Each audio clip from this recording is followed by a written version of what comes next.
Can you introduce yourself, please? My name is Len Tiu Wright. I'm Professor of Marketing at the University of Huddersfield in the United Kingdom. What attracted you to your field of study? How did you end up doing what you do? My field of study is about how fast technology affects consumers in qualitative market research.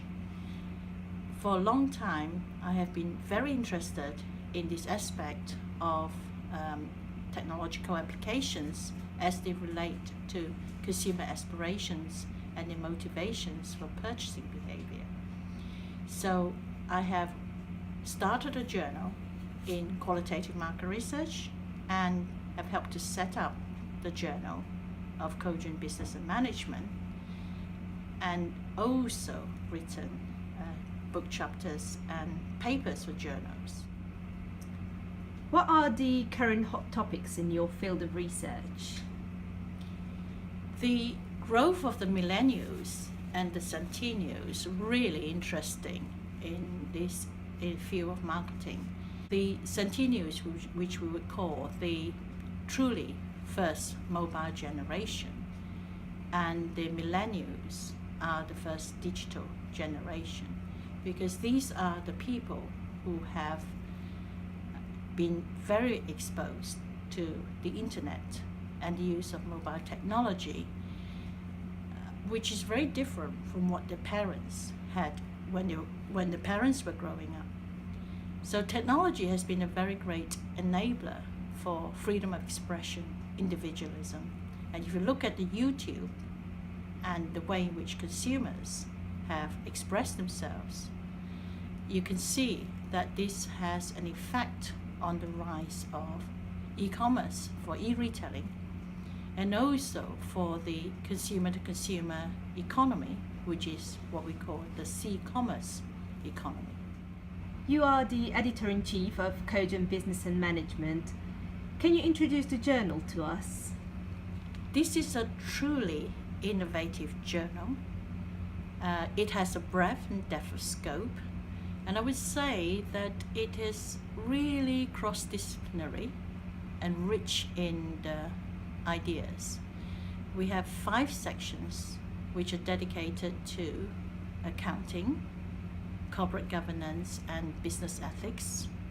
Then we have the management section, the marketing section, the banking finance section, and the operations information technology section. We have been told by feedback from the authors and reviewers how useful this has been to represent the whole area of business studies for the academic community. So anybody publishing in the Cogent Business and Management Journal would have a ready home for big cross-fertilization of ideas and access to a worldwide community of scholars. What attracted you about Cogent Business and Management? The ability to pick my own editorial board and to oversee the editorial boards of the different 5 sections was irresistible.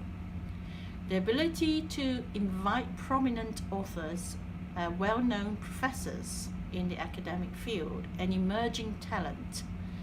What I'm really proud of is the fact that Cogent Business and Management was awarded entry into the Web of Science Emerging Series when it was a relatively young journal in its 3rd year of operation.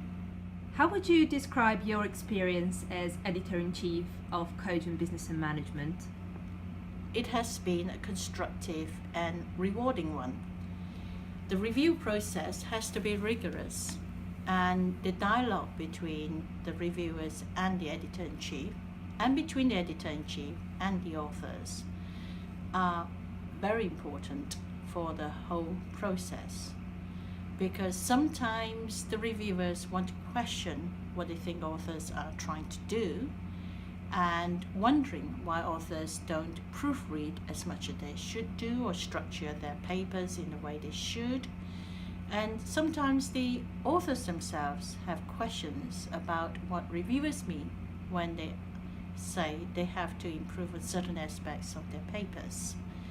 So the editor-in-chief's role is crucial to the whole process of getting the papers forward so that they can improve the papers for publication.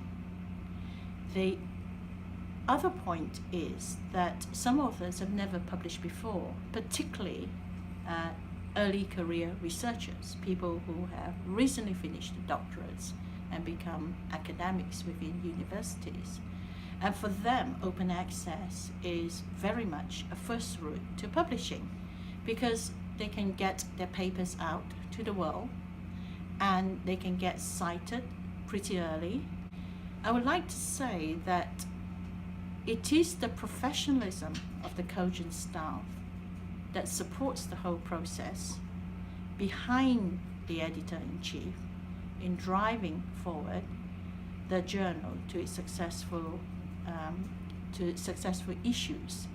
And of course, the reviewers have the unpaid job of ensuring that the quality of the papers are also upheld.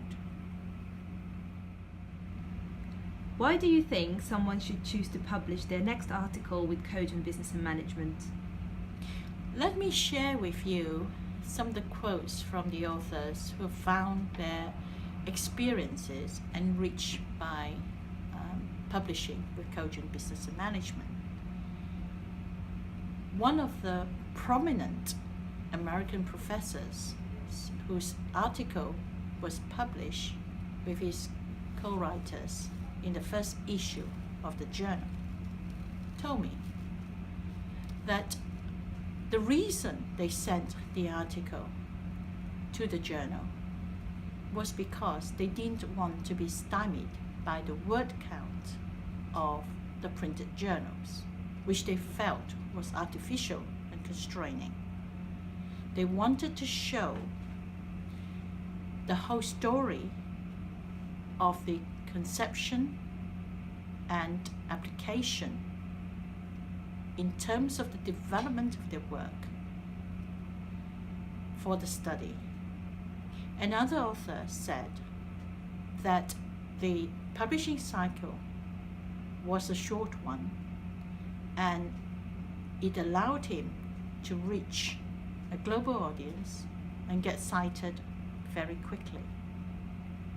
Someone also said that the importance of being published in the journal showcased his work to his own internal community in his university, and he was able to use the publication for teaching purposes with his students.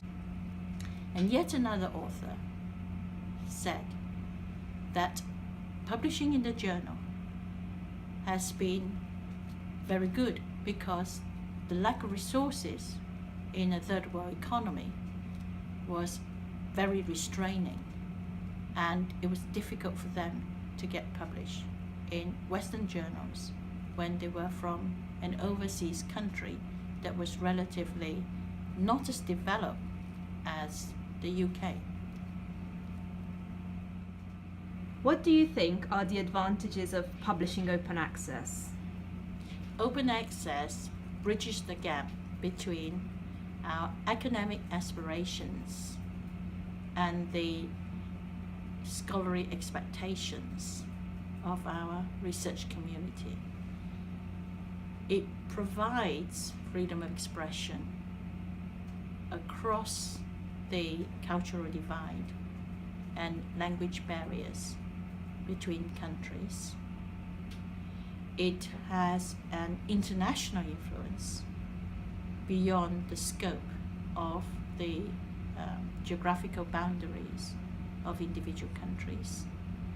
It reaches into other parts of the world where young scholars are developing papers and seeing examples of publications from prominent academics and being able to view these papers and build their own resource of works from Western scholars and other well-known academics within their particular disciplines.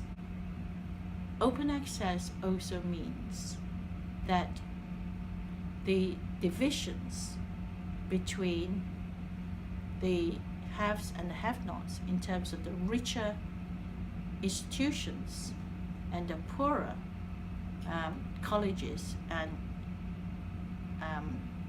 further education schools are less difficult to imagine, because open access, as I've said right from the beginning with technology being a great enabler, is ubiquitous and allows everybody to progress their ideas and to make contact with other people from across the world.